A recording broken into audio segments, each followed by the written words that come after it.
마태복음 6장 11절 말씀 우리 한 목소리로 읽겠습니다. 시작. 오늘 우리에게 일용할 양식을 주시옵고. 아멘. 여러분 미니멀 라이프라는 말 들어보셨죠? 미니멀 라이프, 심플 라이프, 스몰 라이프 같은 맥락인 것 같아요. 예전에 사람들이 좀 많이 가지는 것을 추구하는 삶을 살았습니다. 그죠? 집에도 좋은 것들 계속해서 많이 비축하기 원하고 또 돈이 있으면 어떻게 합니까? 플렉스라고 하죠. 여기서 좀 좋은 차도 막 여러 대 가지고 집도 여러 채 가지고 백도 막 여러 개 사고 시계도 막 시마다 때마다 바꿔 쓸 수 있도록 브랜드마다 여러 가지를 가지고 있었죠. 자신이 잘 사용하지 않더라도 그냥 소유한 것만으로도 굉장히 기뻐했고 행복해 했습니다. 근데 요즘에 많은 사람들이 이러한 삶에서 조금 벗어나는 것 같아요. 시대가 바뀌면서 이제 사람들이 심플한 삶을 추구하기 시작합니다. 너무 많은 것들을 소유하고 재워놓고 이렇게 사는 것보다 좀 편하게 또는 작게 심플하게 살자. 그래서 결혼식도 스몰 웨딩, 딱 필요한 사람들만 불러서 우리가 결혼식 하자. 또는 신혼집을 구할 때에도 좀 작게 시작하자. 우리가 처음부터 너무 클 필요 없다. 편리하게 살자. 이런 것들을 추구하게 되죠. 그래서 집에도 이제 가보면 옛날에는 식기류가 되게 많았는데 요즘에는 꼭 자기 식구들 쓸 만큼 또는 한두 명 손님들 왔을 때 그 사람 대접할 만큼만 두고 사용하는 경우가 많습니다. 불필요한 소비들을 줄이게 됩니다. 예전에는 막 좋은 것 보면 또 사고 싶고 막 집에 갖다 놓고 싶고 옷장에 막 넣어 놓고 싶었는데 이제는 그런 불필요한 소비들을 많이 줄이고 딱 필요한 것만 이제 사용을 하려고 하죠. 저도 이렇게 좀 변하는 것 같아요. 옛날에는 참 예쁜 옷을 보면 막 마음이 뛰었습니다. 그래서 백화점이나 아울렛이나 가면 꼭 제가 가는 브랜드가 있습니다. 설교 시간에 이거 꼭 이야기해도 되는지 모르겠지만 나이키라는 브랜드가 있습니다. 명품 브랜드죠. 제가 그 나이키를 굉장히 좋아하는데요. 나이키는 꼭 들렸습니다. 그리고 하나는 꼭 사왔어요. 티셔츠 하나라도 2만 몇천 원짜리 티셔츠 하나라도 아니면 양말이라도 막 이렇게 사왔습니다. 왜냐하면 꼭 필요 없어도 그냥 좋아했고 그냥 집에 가져오고 싶고 이것을 쌓아놓고 싶고 막 소유하기 원했다라는 거죠. 근데 요즘에는 가도 잘 사지 않습니다. 쇼핑하는 수가 많이 줄기도 했고 또 가서 꼭 필요가 없으면 사지 않는 그런 삶을 살아가고 있습니다. 이처럼 사람들의 가치관이 변하면 추구하는 바가 변하면 뭐가 변하게 되냐면 삶의 패턴이나 삶의 모습들이 달라지게 됩니다. 하나님께서 예수님께서 우리에게 뭐라고 말씀하시느냐면 너희들은 하나님 나라를 추구하는 삶을 살아라라고 말씀하시죠. 우리가 주기도문의 첫 번째 강구와 두 번째 강구, 세 번째 강구를 계속해서 살펴보았는데 그때 예수님께서 우리에게 주신 가르침이 뭐냐면 하나님 나라를 추구하는 삶을 살라는 것이었습니다. 너희들의 삶의 중심에 하나님 나라를 두고 살라라는 거였죠. 그렇다면 과연 하나님 나라를 추구하는 자들의 삶은 뭐가 다를까? 하나님 나라를 추구하지 않는 사람들과 하나님 나라를 추구하는 자들의 삶의 결정적인 다름이 뭐냐라는 거죠. 그게 마음이나 믿음으로만 나타나는 것인가 아니면 우리 삶의 어떤 모습이나 양식으로 드러나는 것인가? 하나님 나라를 추구하는 자들이 세상 사람들과 다르게 살아가는 분명한 모습 중에 하나가 뭐냐면 바로 일용할 양식을 구하는 것입니다. 우리 한번 따라해 보겠습니다. 일용할 양식을 구하는 삶. 모든 사람에게는 기본적인 욕구가 있습니다. 윤용 목사님 묵상 세미나 할 때 이렇게 표현하셨죠. 세상적인 경향들이 있다고. 그것 안에는 식욕이나 성욕이나 수면욕이나 소유욕, 이기심 같은 것들이 다 포함되어 있습니다. 근데 그것이 있어야 어떻다라는 겁니까? 사람이 살 수 있다라는 거죠. 그는 너무나 자연스러운 일이다라는 겁니다. 식욕이 없으면 어떨까요? 배고픔을 느끼지 못하고 밥 먹을 생각을 하지 않고 결국에는 점점 굶어서 죽어버리는 거죠. 수면욕이 없으면 어떨까요? 사람은 자야 합니다. 하루에 한 8시간 정도 자는 게 가장 건강하다라고 하는데 사람마다 조금 차이는 있어요. 4시간에서 6시간만 자도 하루의 생활을 거뜬해내는 사람들이 있고 조금 체력이 약하거나 잠이 많아서 8시간에서 10시간 정도를 자야 일상생활이 가능한 사람들이 있습니다.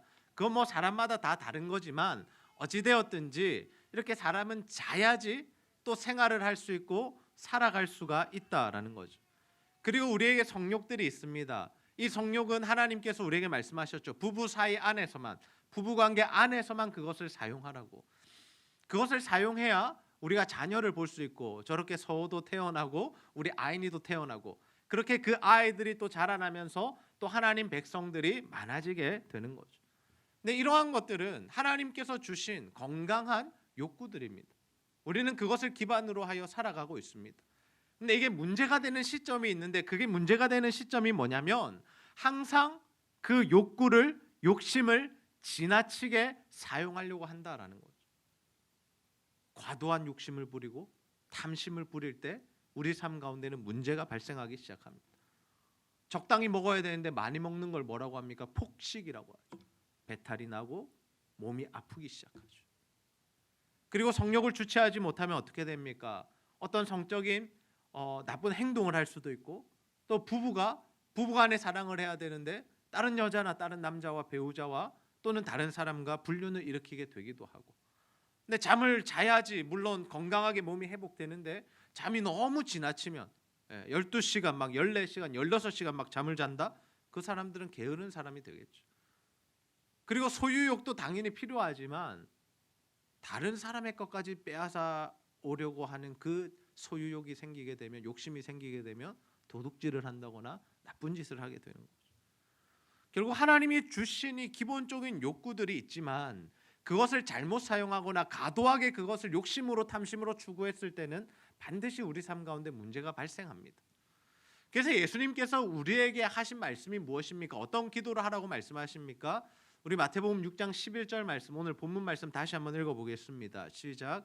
오늘 우리에게 일용할 양식을 주시옵고. 아멘. 뭐라고 구하라고 합니까? 우리에게 일용할 양식을 주시옵고. 일용할 양식은 뭐냐면 우리가 살아가는 데 있어서, 생존하는 데 있어서 꼭 필요한 것들입니다. 예수님께서는 우리가 예수님 믿고 하나님 나라 백성이 되고 예수님의 제자가 되었다고 해서 이 일용할 양식까지도 필요 없이 살아라, 이것을 추구하지 마라 라고 말씀하시지 않는다라는 거예요. 우리에게 꼭 필요한 것들이 있는데 그것은 하나님께 구하며 받아서 써야 한다라는 거죠. 근데 이 세상 살아가는 사람들 중에 정말 이 일용할 양식만 구하는 사람들이 있을까요? 별로 없죠.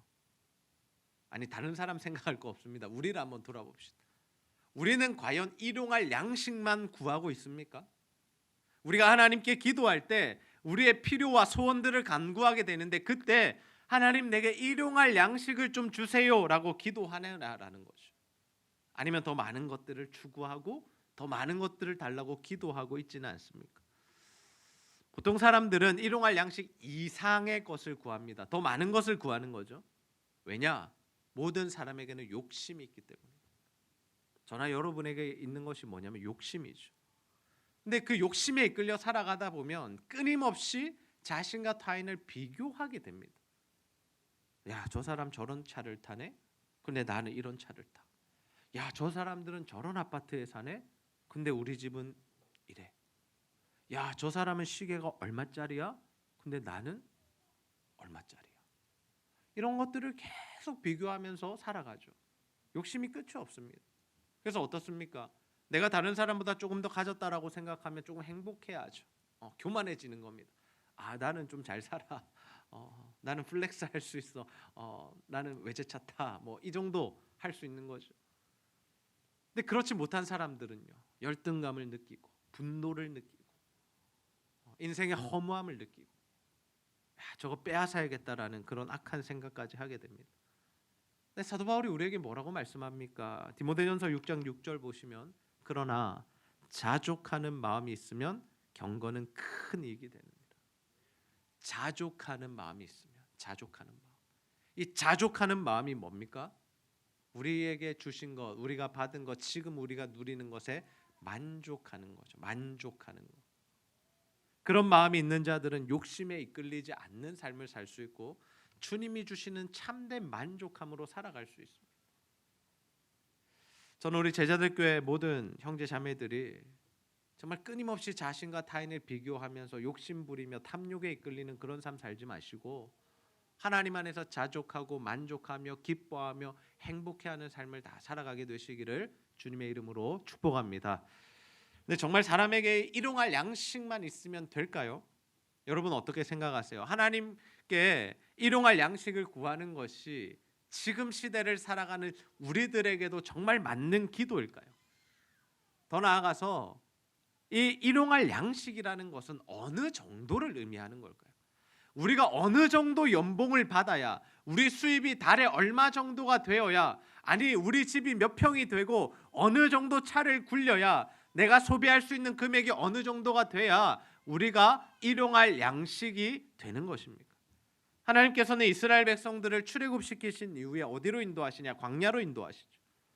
그리고 그들을 어떻게 먹이시냐면 매일마다 만나를 내려주셔서 그 만나를 거두어 먹게 하셨습니다. 그래서 이스라엘 백성들은 날마다 만나를 먹으며 살았습니다. 물론 메추라기도 먹었죠. 근데 이 만나는 아무렇게나 먹는 게 아니었습니다. 하나님께서 주신 법칙이 있었죠. 그 법칙이 뭐냐? 출애굽기 16장 16절 함께 읽습니다. 시작. 여호와께서 이같이 명령하시기를 너희 각 사람은 먹을 만큼만 이것을 거둘지니 곧 너희 사람 수요대로 한 사람의 한 오멜씩 거두되 각 사람이 그의 장막에 있는 자들을 위하여 거둘지니라 하셨느니라. 아멘. 하나님께서 주신 법칙이 뭐냐? 너희 각 사람은 얼만큼 거두라고요? 먹을 만큼만 거두라. 먹을 만큼만. 하루에 먹을 수 있는 양만큼만 거두라라는 거죠. 근데 그것보다 더 많이 거두어 가면 어떻게 됩니까? 음식을 남기게 되죠. 음식을 남기게 될 때 어떤 일이 발생하냐? 벌레가 생기고 냄새가 나서 먹지 못하게 되었다라는 것. 만나는 소유하거나 또는 축적하거나 또는 재어 놓을 수 있는 것이 아니었다라는 거죠. 하나님께서 그들에게 어떻게 만나를 주셨냐면 날마다 주셨지만, 물론 안식일엔 주지 않고 그 전날 2배를 거두게 하셨지만, 아무튼 만나를 매일 거두게 하시고 매일 배부르게 먹게 하셨지만 그것을 남겨놓게는 만들지 않으셨다라는 거죠. 하나님께서 이 방법을 사용하시면서 이스라엘 백성들에게 가르치신 것이 있습니다. 뭘 가르치셨냐면, 야, 너희들 내가 먹이는 거야. 너희들 먹고 사는 거 내가 책임지는 거야. 40년 동안 하나님께서 하루도 변함없이 그들에게 만나를 주시면서 정말 그들의 먹고 사는 문제를 다 해결해 주셨죠. 축적하지 못하게 하셨습니다. 이 만나의 법칙은 지금 시대를 살아가는 우리들에게도 동일하게 적용이 되죠. 하나님은 지금도 우리를 먹이시고 입히시고 살리시는 분이라는 사실을 믿으시기를 바랍니다.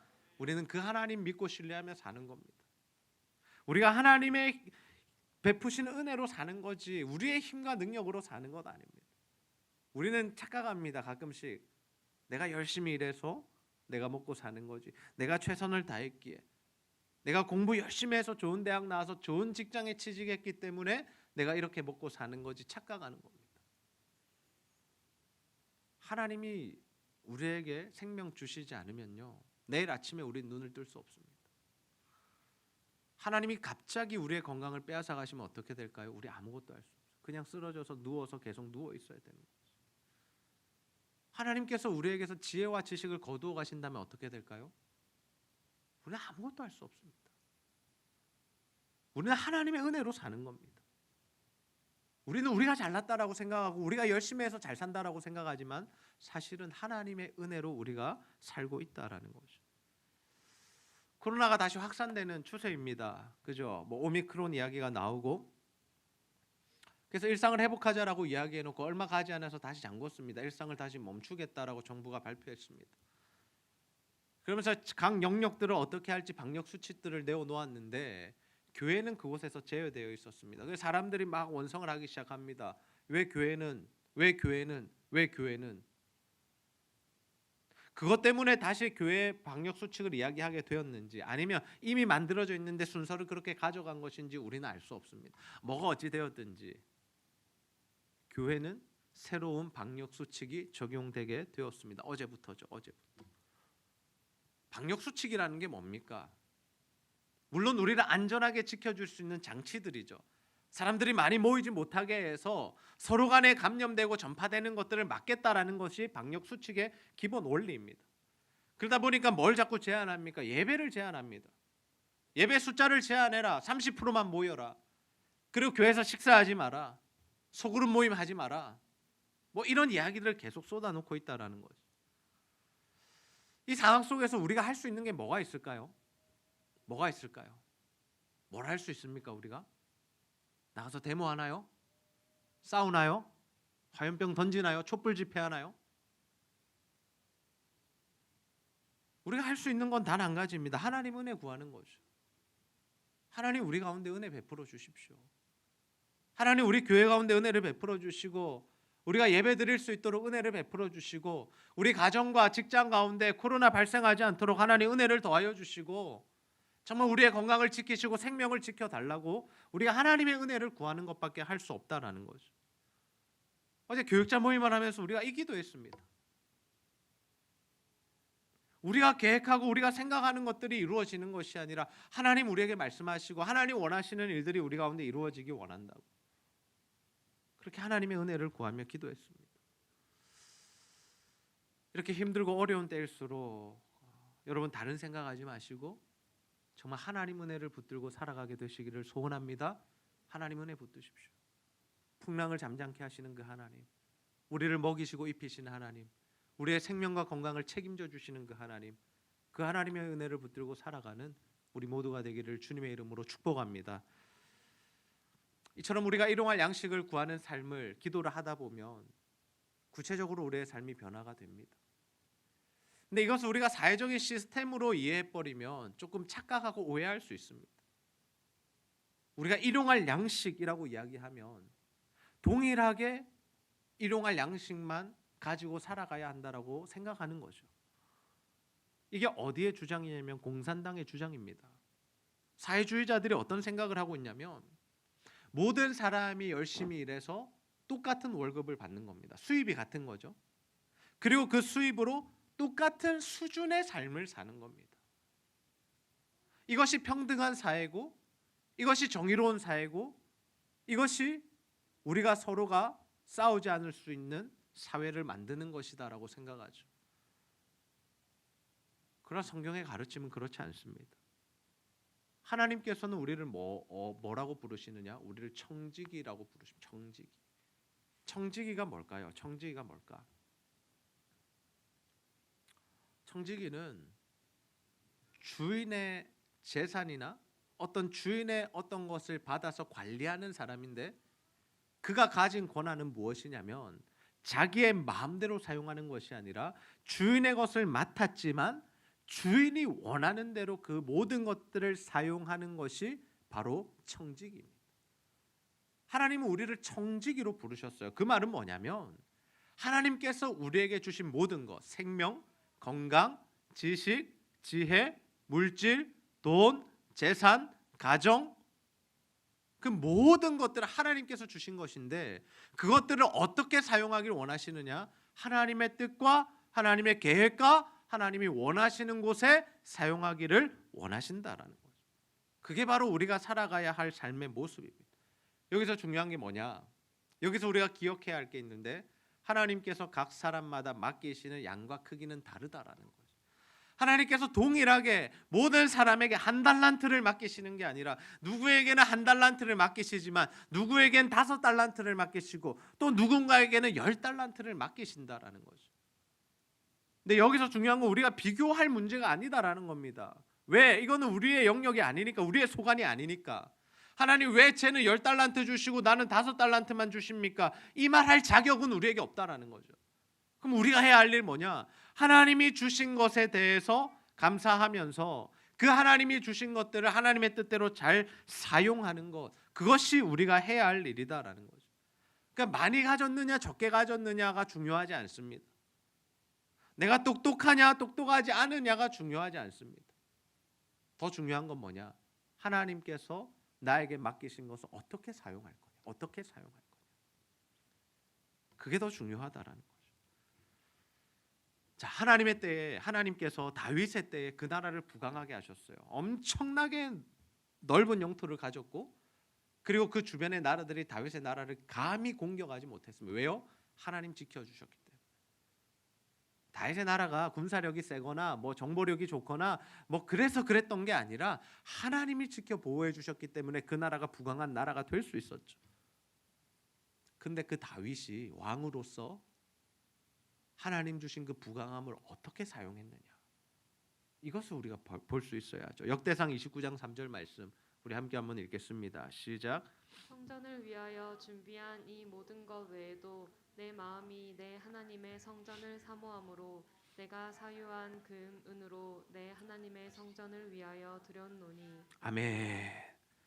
다윗은 자신의 나라의 모든 자원들을 뭘 위해서 바칩니까? 성전 건축을 위해서 바쳐. 다윗이 노년이 되어서 원했던 게 뭐냐면 성전을 건축하는 일이었어요. 자신이 사는 곳은 너무 아름답고 좋은데 주님 계시는 곳이 초라하고 비참해 보여서 하나님, 내가 당신을 위해서 성전을 멋지게 짓겠습니다라는 선한 마음을 나타냈죠. 근데 하나님께서 노 하셨습니다. 거절하셨습니다. 내가 네 손에 받지 않고 네 아들의 손으로 받을 거다. 근데 다윗이 뭘 하느냐면, 다윗이 그래요 하나님, 오케이 알겠어요.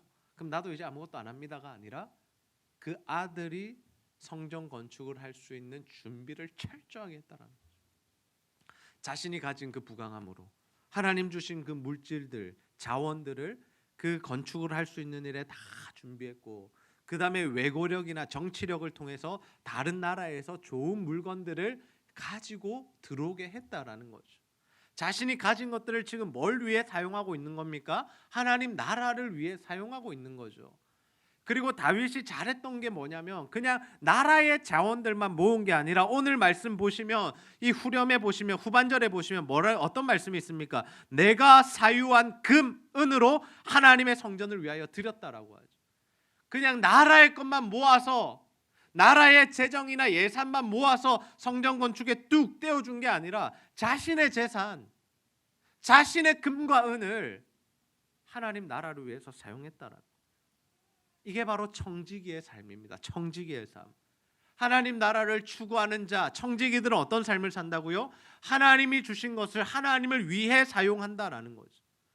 내 배 불리는 일에만 사용하는 것이 아니라, 내 가족 잘 사는 일에만 사용하는 것이 아니라, 내 집 평수 계속 늘려가는 일에만 사용하는 것이 아니라, 내가 가질 수 있는 좋은 것들을 점점 더 업그레이드해서 더 좋은 것들을 가지는 것이 아니라 하나님 나라를 위한 소비를 하게 된다라는 거죠. 그래서 중요한 게 뭐냐? 우리가 우리의 시간, 그죠? 물질 또는 우리의 모든 열정들, 우리가 쓸 수 있는 에너지들을 어디에 사용하고 있는가를 보면 그 사람의 마음이 하나님 나라에 속해 있는지 이 땅에 속해 있는지를 알 수 있습니다. 소비 패턴을 한번 분석해 보세요. 여러분 수입이 있을 거 아니에요. 대학생들은 용돈이겠지만 직장인들은 자기가 받는 월급이 있을 거 아닙니까? 그 월급을 어떻게 사용하고 있는지, 누구에게 사용하고 있는지를 보면 그 사람이 무엇을 향한 인생을 살고 있는지를 알 수 있다라는 거죠. 한번 퍼센트를 한번 찾아보세요. 예수님 우리에게 말씀하셨어요. 네 재물이 있는 곳에 네 마음이 있다. 네 재물이 있는 곳에 마음이 있다. 우리가 이 말씀 잘못 이해할 수 있습니다. 어떻게 이해할 수 있냐? 목사님, 그러면 우리가 받는 수입, 월급 다 가져다가 교회 바쳐야 됩니까? 그렇게 교회 다 헌금해야 하나님 기뻐하시는 겁니까? 그게 하나님 나라를 추구하는 삶을 사는 겁니까? 아니요. 아니요. 여러분 월급 받는 거 다 가지고 와서 헌금 드리라는 의미가 아닙니다. 집 팔아가지고 부동산 팔아가지고 다 교회 바치라는 의미가 아니에요. 이 말씀은 어떤 의미냐? 하나님께서 우리에게 주신 모든 것들을 하나님 나라를 추구하는 방향으로 소비하라는 겁니다. 하나님 나라를 위한 소비를 하라라는 거죠. 과연 하나님 나라를 위해서 소비한다는 이 개념이 뭔가? 참 너무 추상적이잖아요. 어떻게 쓰는 것이 하나님 나라를 위해서 쓰는 것인가? 그것을 너무나도 잘 설명해 준 한 가지 예가 있습니다. 오병이어 사건입니다. 예수님께서 말씀을 전하시고 사람들을 가르치실 때 사람들이 몰려들죠. 어마어마한 인파들이 몰려들었습니다. 근데 그때 한 번은 이렇게 너무 많은 사람들이 모여드는데 식사를 해야 할 타이밍인데 사람들에게 밥을 줄 수가 없잖아요.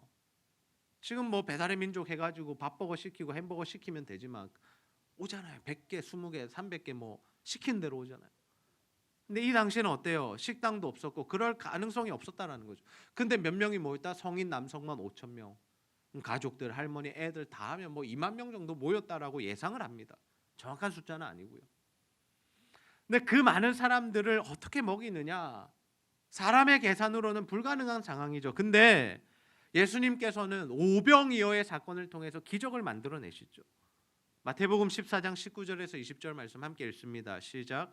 우리를 명하여 잔디 위에 앉히시고 떡 5개와 물고기 2마리를 가지사 하늘을 우러러 축사하시고 떡을 떼어 제자들에게 주시매 제자들이 무리에게 주니 다 배불리 먹고 남은 조각을 12바구니에 차게 거두었으며. 아멘.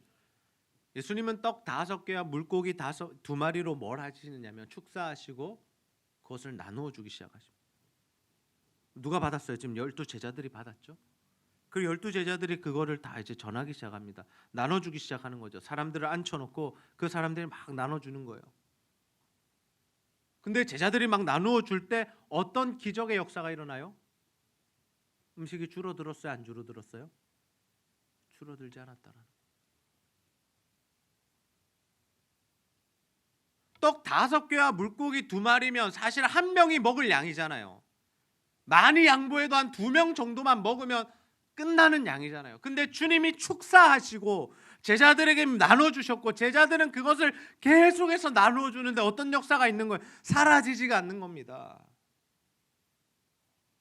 경제적으로 우리가 계산해 보면 어때요? 사라져야죠, 없어져야죠. 사라지지 않는 거예요. 그리고 다 배불리 먹었습니다. 조금만 먹었다. 진짜 나쁜 사람들 이 말씀 어떻게 해석하는 줄 아세요? 그 사람들이 그냥 먹었다라고 생각했다. 이렇게. 옛날에 뭐 그런 사건이 있잖아요. 전쟁 중에 다 목말라하고 허기진 상황에서 수통에 물병 하나 남았는데 그것을 이제 첫사람부터 마시기 시작하고 둘째, 셋째, 넷째 10명이 다 돌려 마셨는데 처음 마셨던 사람 다시 봤는데 수통에 물이 그대로 있었다. 뭐예요? 이건 기적이 아니라 서로 배려하느라고 안 마신 거지 아무도. 나보다 제가 더 마셔야 될 것 같아. 그래서 난 좀 참고 마신 척하고 막 넘겼는데 결국 다 그렇게 배려하느라.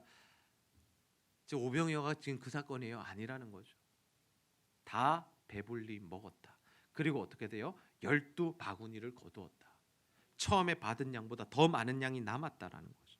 기적이죠. 기적이 일어난 겁니다.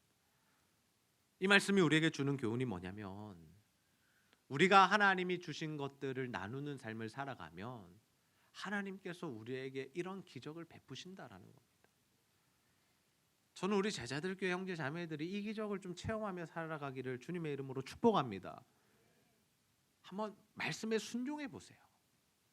머리로 자꾸 계산하지 마시고 안 된다고 말하지 마시고 불가능하다고 말하지 마시고 여러분의 시간을 하나님 앞에 좀 드려보시고 여러분의 물질을 하나님이 원하시는 곳에 한번 사용해 보세요.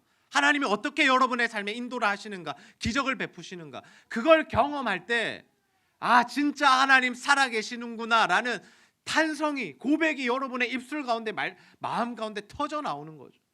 순종을 하나도 하지 않으면서 하나님 말씀대로는 살지 않으면서 하나님 모르겠어, 살아계신지 모르겠어, 나는 은혜를 체험한 적이 없어, 나는 살아계신 것을 경험해 본 적이 없어, 이런 말 하지 말고 순종할 때 역사가 일어나니까 순종을 해봐야죠.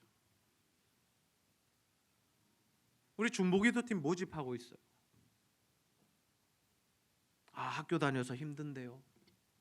직장 생활하느라 피곤한데요. 다 알죠.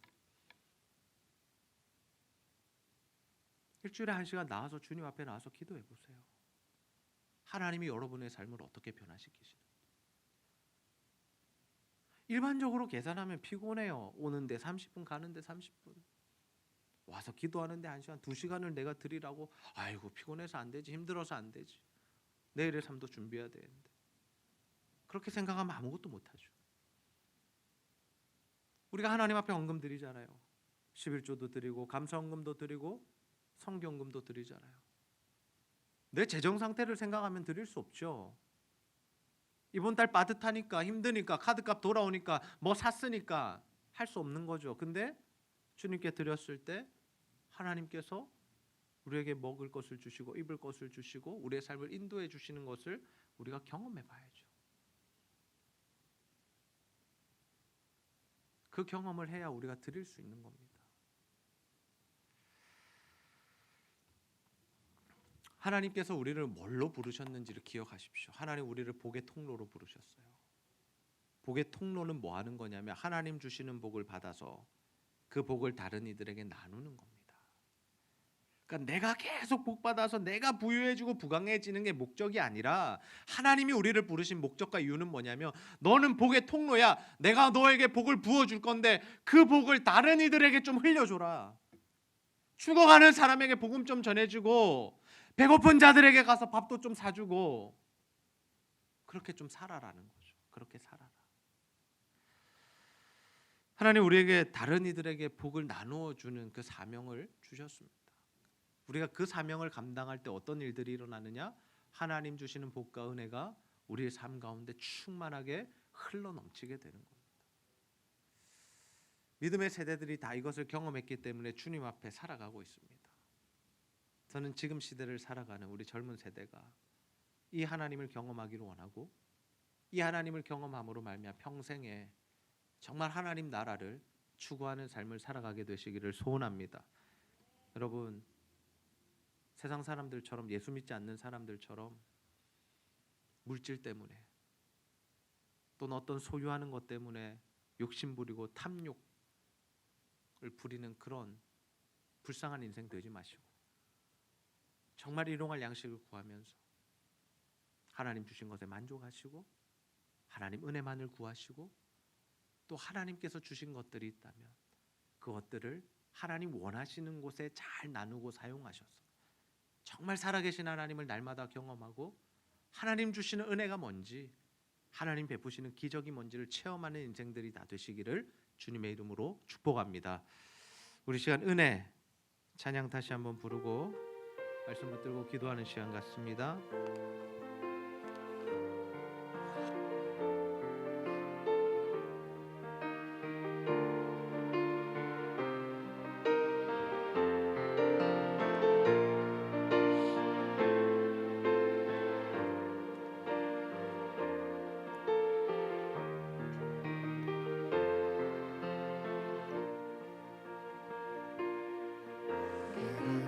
누려왔던 모든 것들이 내가 지나왔던 모든 시간이 내가 걸어왔던 모든 순간이 당연한 것 아니라 은혜였소.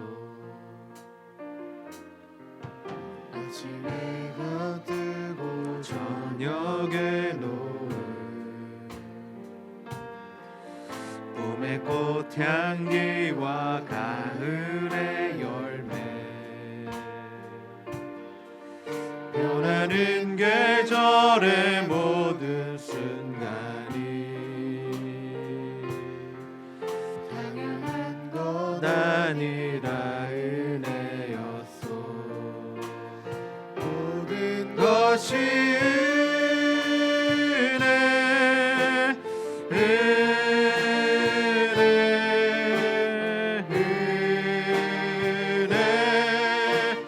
한없는 은혜 내 삶에 당연한 것 하나도 없었던 것을 모든 것이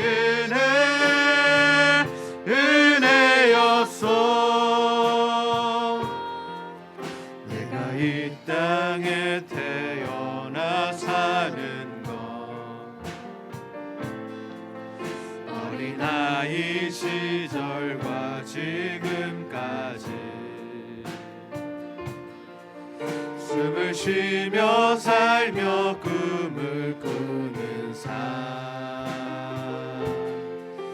당연한 것 아니라 은혜였소. 내가 하나님의 자녀로 살며 찬양하고 예배하는 삶 복음을 전할 수 있는 축복이 당연한 것 아니라 은혜였소 모든 것이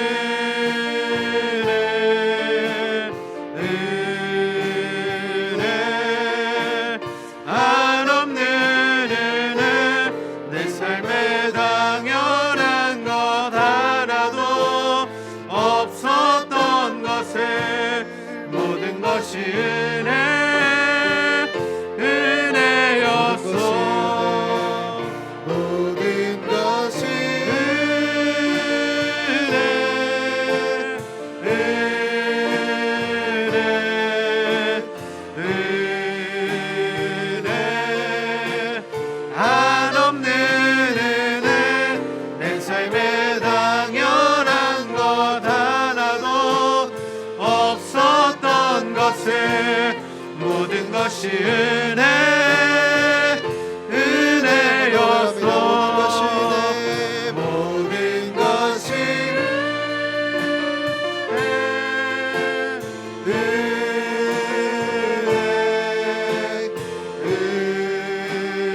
은혜 한없는 은혜 내 삶에 당연한 것 하나도 없었던 것을 모든 것이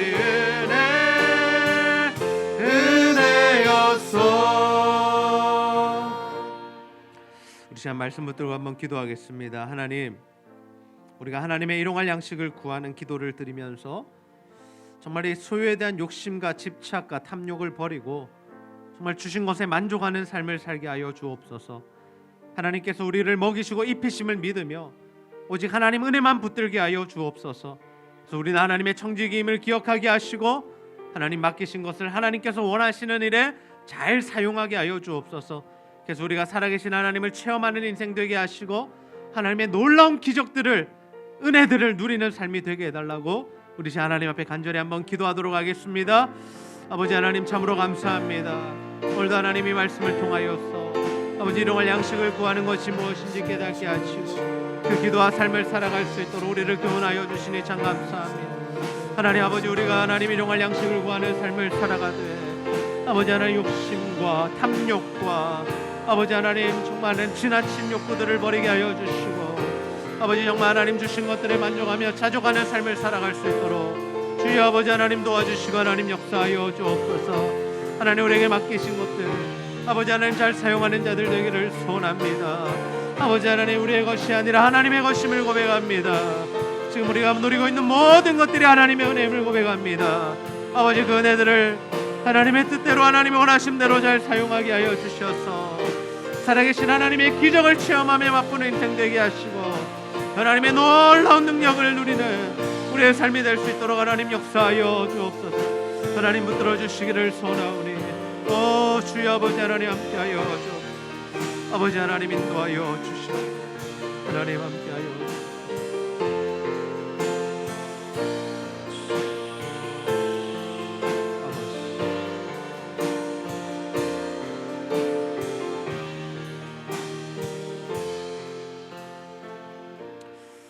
하나님 참 감사합니다. 오늘도 우리에게 일용할 양식을 구하라고 말씀하시고 그 기도와 삶이 무엇인지 우리에게 구체적으로 알려주시니 너무나 감사합니다. 아버지 하나님 우리가 물질과 소유에 대한 욕심과 탐욕으로 살아가는 비참한 인생 되지 않게 하여 주시고 하나님 날마다 주님 안에서 주시는 그 자족과 만족과 행복과 감사로 살아가는 인생 될 수 있도록 인도하여 주옵소서. 모든 것이 하나님께 달려 있으며 또 하나님께서 먹이시고 입히신다는 믿음을 가지고 하나님 은혜를 붙들고 사는 우리의 인생이 되게 하여 주시고 아버지께서 맡기신 것들 아버지가 원하시는 곳에 잘 사용하는 그런 청지기적인 삶을 살아 하나님의 놀라운 기적과 은혜를 체험하며 하나님 살아계심을 날마다 경험하는 우리의 인생이 될 수 있도록 주님 인도하시고 역사하여 주시옵소서. 오늘도 우리 성도들 가운데 영혼과 육신의 질병으로 말미암아 신음하며 고통하는 성도들이 있습니다.